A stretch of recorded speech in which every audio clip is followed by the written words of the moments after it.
suis content de vous retrouver ce matin. Et comme vous l'avez vu, donc nous sommes heureux de débuter cette semaine d'évangélisation. Et ce matin, nous irons dans le livre de Josué, donc nous allons continuer dans le livre de Josué. Mais moi, je recule. Donc nous avons vu, j'ai prêché sur une bataille contre une coalition de 5 rois. Puis j'ai prêché aussi sur, il y a eu un message sur la traversée du Jourdain. Et là, nous revenons en arrière encore en Josué chapitre 2, avec un épisode bien connu, qu'on enseigne souvent dès l'école du dimanche, avec Rahab. On va regarder une petite vidéo avant de débuter le message. Nous allons voir ce matin que rien n'empêche de recevoir la grâce de Dieu. Rien n'empêche de nous approcher de Dieu. Dieu est celui qui nous accueille par l'œuvre de Jésus-Christ. Il nous accueille là où nous en sommes. Il nous accueille peu importe notre passé, peu importe les brisures de notre histoire, peu importe les blessures du passé. Le Seigneur est celui qui nous redonne une nouvelle histoire de vie avec lui, mais pour nous conduire beaucoup plus loin.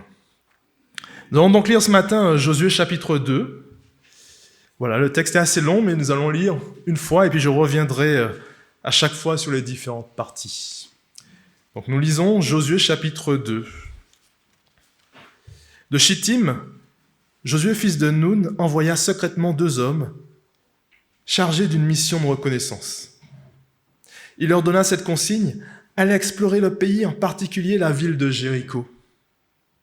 Ils partirent et arrivés à Jéricho, ils entrèrent dans la maison d'une prostituée nommée Rahab et y passèrent la nuit. On prévint le roi de Jéricho que les Israélites étaient arrivés là pendant la nuit pour reconnaître la région. Alors il envoya dire à Rahab: livre-nous les hommes qui sont venus chez toi et qui logent dans ta maison, car ils sont venus pour espionner tout le pays. Mais la femme emmena les 2 hommes et les cacha, puis elle répondit: effectivement, des hommes sont venus chez moi, mais j'ignorais d'où ils étaient. Et comme on allait fermer la porte, ils sont repartis à la tombée de la nuit. Je ne sais pas où ils sont allés, dépêchez-vous de les poursuivre, car vous pouvez encore les rattraper.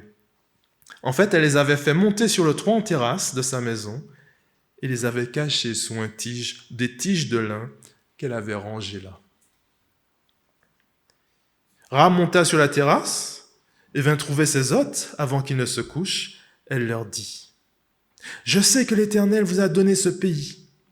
La terreur s'est emparée de nous tous, de tous les habitants de la région. Ils sont pris de panique à cause de vous. Car nous avons entendu que l'Éternel a mis à sec la mer des roseaux devant vous, lorsque vous êtes sortis d'Égypte. Nous avons appris comment vous avez traité les 2 rois des Amoréens, Sihon et Og, qui régnaient de l'autre côté du Jourdain, pour les vouer à l'Éternel en les exterminant. Verset 11. Depuis que nous avons entendu ces nouvelles, le cœur nous manque. Et personne n'a plus le courage de vous tenir tête. En effet, c'est l'Éternel votre Dieu qui est Dieu en haut dans le ciel et ici-bas sur la terre. Maintenant, je vous prie, jurez-moi par le nom de l'Éternel qu'en reconnaissance pour la bonté que je vous ai témoignée,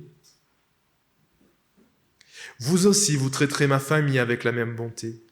Et donnez-moi un gage certain que vous laisserez la vie sauve à mon père, à ma mère, à mes frères et sœurs, et à tous les membres de leur famille, et que vous empêcherez que nous soyons mis à mort. Les 2 hommes lui répondirent: notre vie répondra de la vôtre, pourvu que tu gardes le secret de cet engagement entre nous. Lorsque l'Éternel nous donnera ce pays, nous serons fidèles à notre promesse et nous te traiterons avec bonté. Or, la maison de Rahab était construite dans le mur, même des remparts de la ville. Et elle habitait ainsi sur le rempart. Ainsi, elle put faire descendre les 2 hommes par la fenêtre au moyen d'une corde. « Dirigez-vous vers les collines, leur recommanda-t-elle, pour échapper à ceux qui vous poursuivent. Et cachez-vous là pendant 3 jours jusqu'à ce qu'ils soient de retour.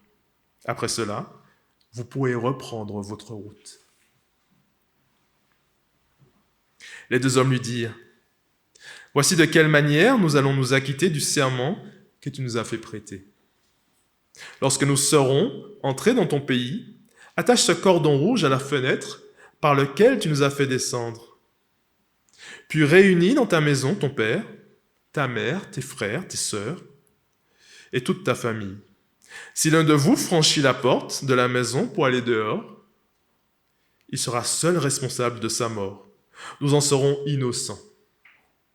Par contre, si l'on porte la main sur l'un de ceux qui sont avec toi dans la maison, c'est nous qui porterons la responsabilité de sa mort. Toutefois, si tu divulgues cet engagement entre nous, nous serons dégagés du serment que tu nous as fait prononcer. Elle répondit, « D'accord, que les choses soient comme vous l'avez dit. » Puis elle les fit partir et ils s'en allèrent aussitôt. Aussitôt, elle attacha le cordon rouge à sa fenêtre et les deux hommes gagnèrent les collines et s'y tinrent cachés pendant 3 jours, jusqu'à ce que la patrouille lancée à leur poursuite soit de retour. Elle avait battu toute la région le long de la route sans les trouver. Alors les 2 hommes firent demi-tour, descendirent les collines et traversèrent le Jourdain. Ils vinrent trouver Josué et lui racontèrent tout ce qu'ils avaient constaté. « Certainement, dirent-ils, l'Éternel nous livre tout le pays, lui dirent-ils, car déjà toute la population de la région est prise de panique à cause de nous. » Ainsi la parole de Dieu. Je vais prier. Seigneur, ce matin, nous te demandons de vraiment disposer nos cœurs, que nous puissions entendre ta parole. Prépare-nous, rafraîchis-nous par ce temps de parole, que ce message puisse nous encourager dans notre vie chrétienne. Encourage-nous, au nom de Jésus-Christ. Amen. Nous allons voir d'abord que notre passé n'est pas trop lourd pour que Dieu puisse nous donner une nouvelle direction avec lui. Mais deuxièmement, nous avons besoin aussi de nous positionner clairement par la foi, la repentance et la foi. Ne pas nous tromper spirituellement, nous en sommes. Et enfin, recevoir la vie nouvelle que Dieu nous offre avec ses implications. D'abord, aucun passé n'est trop lourd pour Dieu. On le voit avec Rahab. Et souvent, nous, on peut venir de familles dysfonctionnelles, de passés lourds, des blessures de notre histoire. Et pourtant, peut-être se dire, il y a trop d'obstacles pour que Dieu m'accueille. Même, on peut être là ce matin, écouter la parole, se dire, mais Seigneur, est-ce que vraiment je suis digne de toi, Seigneur? Est-ce que tout ce que je porte en moi, de mon histoire, n'est pas trop lourde pour venir à toi, pour que tu m'accueilles? Ce chapitre de Josué 2, avec cette histoire de Rahab, nous rappelle que non. Le Seigneur est celui qui fait miséricorde à celui qui vient à lui, qui reconnaît qu'il a besoin de lui pour sa vie. Donc Josué va envoyer, on le dit, des espions, 2 espions secrètement chargés d'une mission de reconnaissance. Dans les premières parties, il leur donne donc cette consigne, allez explorer le pays, en particulier la ville de Jéricho. Et donc les espions partent et arrivent à Jéricho, ils entrent dans la maison de Rahab, la prostituée, et ils vont y passer la nuit. Et on va prévenir donc le roi de Jéricho que les Israélites donc, sont là. Et donc 2 espions qui sont envoyés pour explorer le pays. On peut se demander pourquoi. Tout au long de ce livre de Josué, c'est d'abord la foi qui est mise en avant. Un peuple qui doit conquérir le pays par la foi. Si Josué a la foi en Dieu, et c'est ce qu'on nous dit dès le début du livre, c'est en s'appuyant sur moi, en me faisant confiance, que tu pourras mener à bien cette conquête. Et tous les Israélites doivent faire de même. Ils doivent se souvenir que la génération précédente, elle, a désobéi et s'est détournée de Dieu. Et ils ne doivent pas faire de même. Ils doivent s'appuyer, eux, sur Dieu pour rentrer dans le pays promis. Alors pourquoi envoyer des espions? Est-ce que ce n'est pas contraire à la foi? Non, souvent dans la parole, on nous montre aussi que la planification, la stratégie est aussi nécessaire pour le chrétien. On le voit aussi dans le livre de Néhémie. Il fait des plans, il planifie la reconstruction. Non, le chrétien aussi est appelé au discernement, à évaluer la situation, à prendre des conseils pour s'assurer qu'il fait les bons choix, mais tout en sachant, en s'appuyant pleinement sur Dieu, en plaçant sa foi pleinement sur Dieu, sachant que Dieu est pleinement souverain pour intervenir dans la situation. Donc les deux ne sont pas opposés. Donc Josué agit de stratégie militaire, et ces 2 espions arrivent à Jéricho, et ils vont peut-être dans l'endroit qui est le plus Meilleur endroit pour obtenir des informations sur la ville. On nous dit dans certaines traditions que Rahab était une aubergiste, mais le passage nous dit qu'elle était une prostituée. On peut lier les deux, nous pouvons lier les deux, nous dire que c'est un endroit, un lieu d'accueil aussi. Ils arrivent dans ce lieu. Peut-être un lieu aussi où les personnes viennent de soir, ils se cachent. Donc, c'est le meilleur lieu finalement pour prendre des informations et passer inaperçu, pour récolter des informations, mais peut-être aussi que les espions aussi du roi de Jéricho se trouvent aussi dans cet endroit pour voir aussi les entrées et les sorties. Et donc, ils préviennent le roi. Ce qui est intéressant, c'est que 2 espions sont envoyés, mais nous allons découvrir dans ce passage que Dieu, lui, avait déjà devancé ces espions et préparait le cœur d'une femme, Rahab. Rahab qui vient de loin, une histoire lourde pour qu'on dit qu'elle est devenue une prostituée. C'est pas... Voilà, un métier lourd quand même. Mais peut-être quelqu'un qui a vécu des choses lourdes dans sa vie, des abus, maltraitance, et elle vit une histoire lourde. Et pourtant, Dieu a devancé les espions et prépare le cœur de Rahab, car Dieu va utiliser cette femme aussi pour la conquête de Jéricho. Dieu aussi peut mettre quelquefois, même dans nos épreuves, dans nos histoires de vie, préparer des cœurs de personnes qui sont favorables à notre témoignage. Dieu est là, il agit, on n'en est pas toujours conscient, mais il prépare les choses. Nous aussi, nous allons commencer une semaine d'évangélisation et nous pouvons faire confiance à Dieu que déjà, il prépare les choses devant nous, les opportunités pour cette semaine. Le roi de Jéricho apprend donc que les 2 espions sont dans la ville et il envoie donc des hommes, des soldats chez Rahab pour lui dire de faire sortir ces 2 espions. Et Rahab va faire quelque chose de particulier ici. Elle va mentir et protéger ces 2 hommes. On voit ici une foi naissante. Comment on peut reconnaître cette foi naissante ? Par des œuvres qui découlent de cette foi. Comme Jacques nous le dit, montre-moi ta foi, je te dirai quelles sont tes œuvres. Des œuvres qui découlent d'une foi. Non l'inverse, on n'est pas sauvé par les œuvres, mais cette foi naissante, ces œuvres vont prouver que Rahab, finalement, il y a une rencontre avec le Seigneur. Elle va protéger ces hommes. Bien sûr que la parole nous encourage à la vérité, nous dire la vérité les uns aux autres. Mais ici, le Seigneur ne va pas regarder au péché de Rahab, à son mensonge, mais regarder à sa foi et l'utiliser. La parole est claire. Tout homme est touché par le péché. Le péché, c'est quoi ? C'est manquer un but, passer à côté de la volonté divine. C'est une opposition à la volonté divine, à la volonté révélée de Dieu. Et le salaire du péché, c'est la mort. L'Épître aux Romains le dit, tout homme est pécheur et tous sont privés de la gloire de Dieu. L'homme pécheur se trouve ainsi sous le coup de la condamnation qui est donnée dès Genèse, chapitre 3. Et la conséquence du péché, c'est la mort physique, spirituelle, mais aussi éternelle. Privés de la gloire de Dieu, nous sommes séparés de lui éternellement, soumis à sa colère et à sa condamnation. Mais en même temps, une bonne nouvelle, l'Épître aux Romains nous dit, tous sont privés de la gloire de Dieu, mais aussi c'est aussi gratuitement qu'ils sont justifiés au moyen de la rédemption qui se trouve en Jésus-Christ. Une bonne nouvelle du Seigneur, la rédemption qui se trouve en Jésus-Christ. Et c'est exactement le message de ce passage. Deuxièmement, nous avons besoin aussi de nous positionner clairement. Une fois que nous comprenons qui est Dieu, une fois que nous comprenons le salut qu'il nous offre, nous avons besoin de nous positionner clairement, ne pas nous tromper sur notre position devant lui. On l'a vu dans cette petite vidéo, et je le dis souvent à mes enfants, ce n'est pas parce que vous venez d'une famille chrétienne ou parce que vos parents sont chrétiens que vous êtes chrétien. Vous avez un choix clair à faire pour Jésus. Vous positionnez clairement.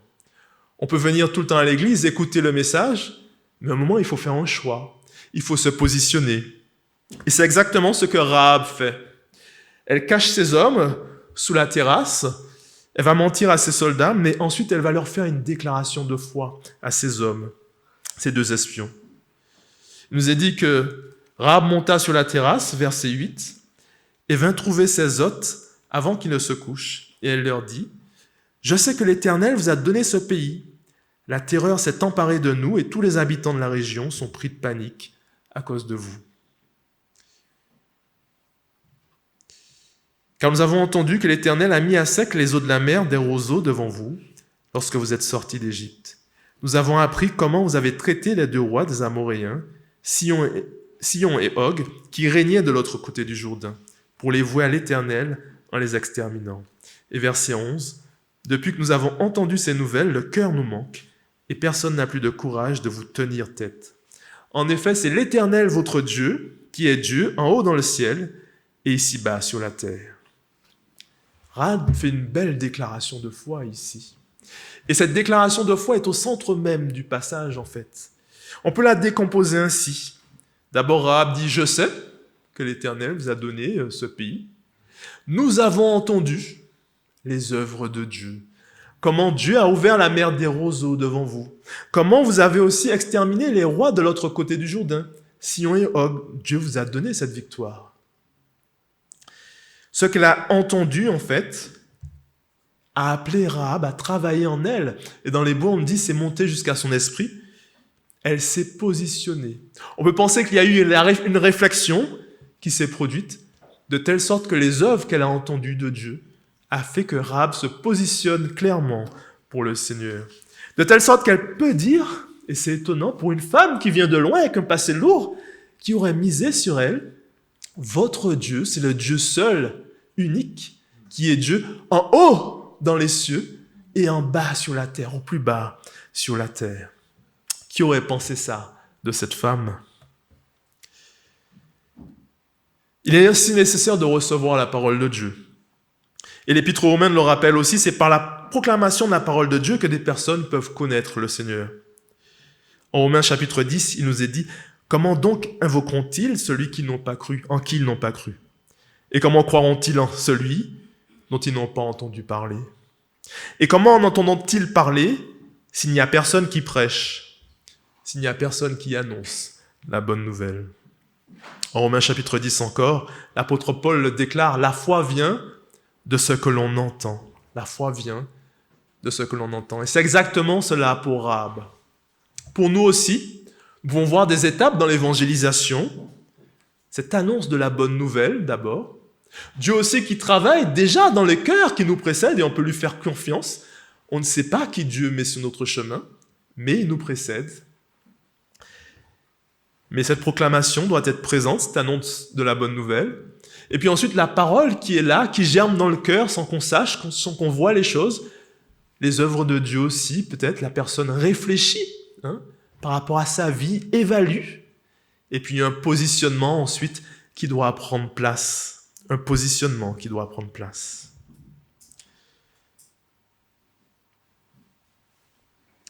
Mais on voit aussi que la foi de ces hommes est contagieuse. La foi est contagieuse. Peut-être que notre foi aussi est appelée à être contagieuse.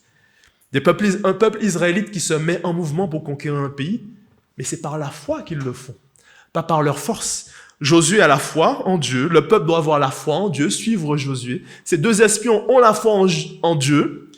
Cela entraîne une contagion de foi. De telle sorte qu'une femme aussi prostituée, avec une histoire lourde, elle aussi maintenant va se positionner et avoir foi. Mais encore une fois, il ne faut pas se tromper. Nous avons besoin de voir clair là où nous en sommes chacun et à prendre position pour le Seigneur. La conversion, c'est exactement ça. C'est qu'on prenait une direction et puis à un moment, on a compris ce que Dieu a fait. On a entendu, comme aujourd'hui, les témoignages. Et puis, il y a une décision à prendre. Bien sûr que Dieu est là et travaille dans les cœurs. Mais il faut prendre une décision à un moment, changer de direction pour prendre une nouvelle direction avec le Seigneur. Et cela inclut la repentance et la foi.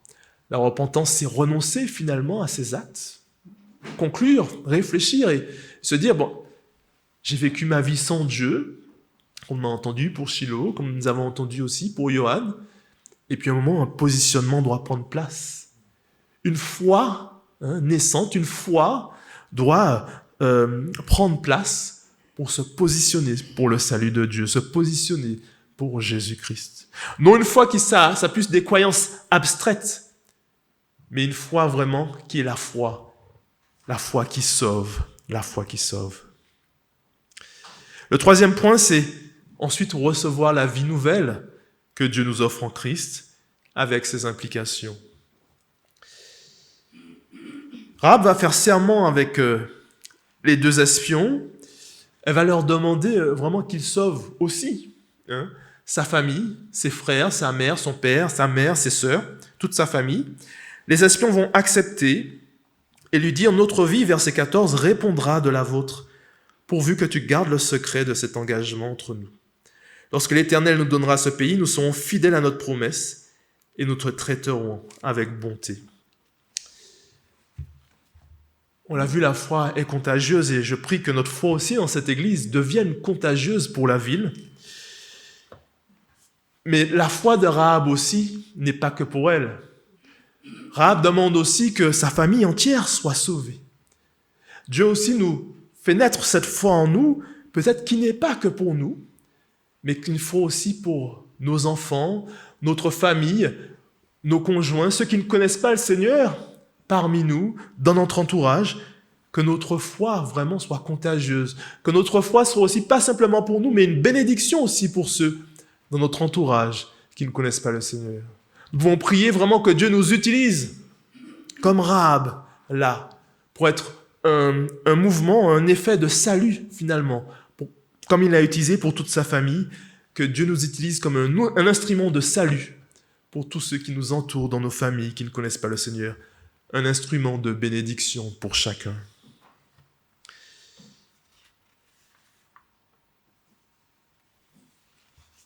Les deux espions vont partir, descendre le mur avec une corde, parce qu'il nous est dit que la maison de Rahab était directement dans les remparts.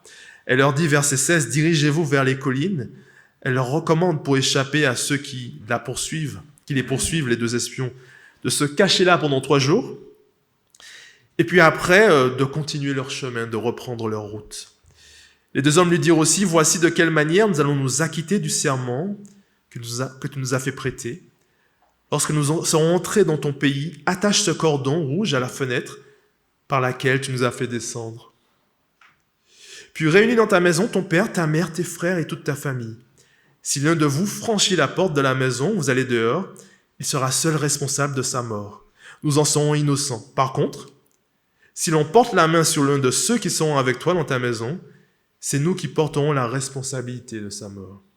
Toutefois, si tu divulgues aussi cet engagement entre nous, nous serons dégagés du serment que tu nous as fait prononcer. » Elle répondit, « D'accord. » Il y a quelque chose ici qui est intéressant, c'est que ces hommes vont laisser un cordon rouge écarlate, dans d'autres versions arabes, qu'elle doit mettre finalement sur la fenêtre qui est directement associée au rempart, donc sur le rempart en fait. Quand les hommes vont venir pour détruire la ville, ils vont reconnaître que là habite Rahab et donc l'épargner. Ce cordon rouge nous renvoie directement à la sortie d'Égypte. Lorsque Dieu, lors du dernier fléau, va sauver son peuple, le dernier fléau passe et va prendre les premiers-nés des Égyptiens. Mais à cause du sang de l'agneau qui était sur les linteaux des portes, mis sur les linteaux des portes, Dieu va passer sur la maison des Hébreux et les épargner. Là encore, ce fil rouge, la ville de Jéricho sera détruite, mais Dieu épargnera finalement Rahab et toute sa famille à cause de cette foi qui prend place. Mais ce cordon aussi rouge nous amène plus loin. Une préfiguration d'un sacrifice plus grand offert par le Christ. Et se rappelle justement que le Christ Jésus s'est substitué pour nos péchés. La substitution est définie par le fait que Jésus a expié nos péchés en subissant à notre place la peine que nous aurions méritée. L'Éternel a fait retomber sur lui les fautes de nous tous. C'est ainsi qu'il justifie beaucoup d'hommes en se chargeant de leurs fautes.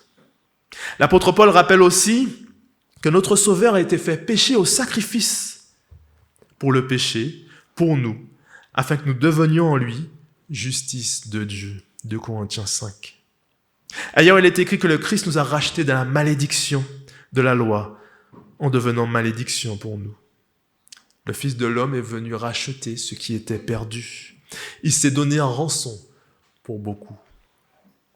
La rédemption, donc, la rédemption est liée au Christ. La rédemption est le but de l'incarnation. Et la condition essentielle est de se détourner, de prendre une nouvelle direction, de se détourner de son ancienne vie et d'accepter de recevoir le salut que Dieu nous offre par la repentance et la foi. Se détourner, de faire valoir ses œuvres, ses droits, de mettre en avant ses droits, ses mérites, pour recevoir ce que Dieu nous donne dans sa grâce, en vertu de la rédemption qui est en Jésus-Christ. Mais Dieu est aussi celui qui donne, on l'a dit, une nouvelle histoire avec lui. Et ces hommes retournent donc vers Josué et vont utiliser la confession de Rahab pour lui faire aussi cette déclaration: Dieu nous a donné le pays, et les habitants tremblent devant nous. Dieu a sauvé Rahab avec sa foi, même sa foi naissante. Il a regardé à la foi de cette femme qui pourtant avait un passé lourd, mais il lui donne aussi un avenir. Comment on sait que Rahab a un avenir avec Dieu alors que cette femme avait une histoire lourde?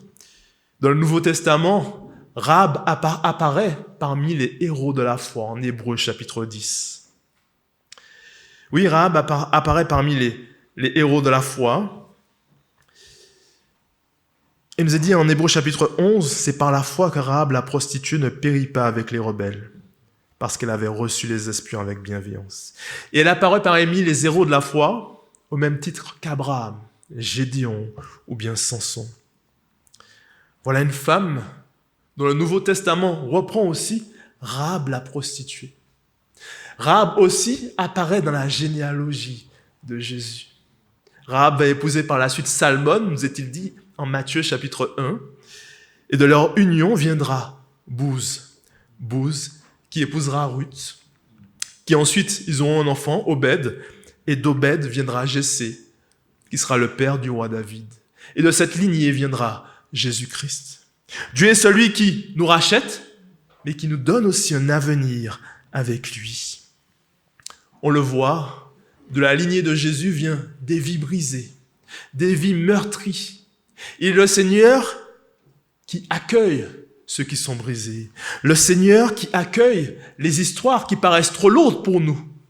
Mais lui, par le sacrifice qu'il a offert, un sacrifice unique et parfait, peut nous accueillir parfaitement. Ainsi, ce matin, tu n'es pas trop loin pour que le Seigneur t'accueille. Tu n'es pas trop loin pour recevoir le pardon qu'il a à t'offrir. Le Seigneur souhaite t'accueillir, peu importe ton passé, peu importe les blessures, ton histoire lourde, peu importe les obstacles qui se présentent devant toi. On l'avons vu avec les témoignages de Shiloh et Johan. Dieu est celui qui nous accueille sur la base de l'œuvre de son Fils, qui est un sacrifice parfait, excellent pour tous ceux qui viennent à lui. Et quand Dieu nous accueille, il nous donne aussi une nouvelle histoire avec lui. Et Dieu nous envoie aussi explorer le pays, et c'est ce que nous allons faire cette semaine pour cette ville. Il nous envoie aussi vers les personnes que nous allons rencontrer, des cœurs qu'il prépare aussi à recevoir l'Évangile. Et peut-être trop aussi ce matin, Dieu va t'ouvrir les portes pour la semaine, là où il t'envoie, que nous soyons prêts à avoir du discernement, à demander aussi à Dieu sa sagesse pour voir les opportunités qu'il est en train de créer devant nous et pour que l'Évangile avance dans cette ville, mais aussi dans votre entourage, dans votre famille. Que vous soyez aussi des bénédictions aussi dans votre entourage, dans votre famille, pour ceux qui ne connaissent pas le Seigneur. Que le Seigneur puisse vous utiliser aussi là où vous serez cette semaine. Amen. Seigneur, merci pour ta parole, Seigneur, qui est toujours riche. Et nous prions que cette parole puisse nous encourager dans notre vie chrétienne, nous encourager pour notre témoignage. Nous te demandons de faire de nous des outils de ta grâce, des outils de ta bénédiction pour ceux qui ne te connaissent pas. Que tu puisses nous utiliser cette semaine, là où tu nous envoies aussi explorer le pays, que tu puisses nous précéder en cela et préparer les cœurs devant nous. Que tu puisses créer les opportunités, ouvrir les portes pour notre témoignage. que tu puisses aussi préparer des personnes favorables à nous accueillir. Seigneur aussi, nous te remettons tous ceux peut-être qui viennent seuls, dont le conjoint ou les enfants ne te connaissent pas, qui deviennent aussi des objets, des outils de bénédiction dans leur famille. Une foi contagieuse pour ceux aussi, Seigneur, qui seront autour d'eux. Qu'une sphère spirituelle, ton évangile finalement soit diffusé dans ces familles par cette grâce qui est en eux. Seigneur, utilise-nous chacun cette semaine, que nous soyons vraiment des objets de bénédiction. Voilà, Seigneur, nous sommes présents, utilise-nous, envoie-nous. Merci encore, au nom de Jésus-Christ, amen.